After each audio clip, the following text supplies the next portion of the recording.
السلام عليكم ورحمة الله. لا تنسوا الاشتراك في القناة وتفعيل زر الجرس كي يصلكم كل جديد. نتائج الاجتماع التقني لمباراة الخضر أمام النيجر المقررة غدا الخميس. فتح أبواب الملعب بداية من الساعة 4 مساء.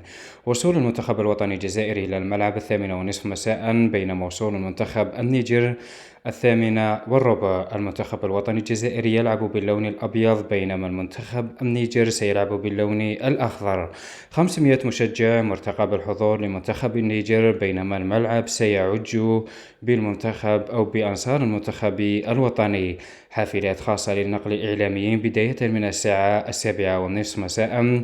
تدريبات منتخب النيجر اليوم بملعب نيلسون مانديلا ببراقي على الساعة 6 مساء، بينما تدريبات منتخب الوطني ابتداء من الساعة 8 مساء. 204 صحفي ومصور معتمدين إلى حد الآن لتغطية هذا اللقاء. اللقاء سيبدأ بداية من 10 مساء بتوقيت الجزائر.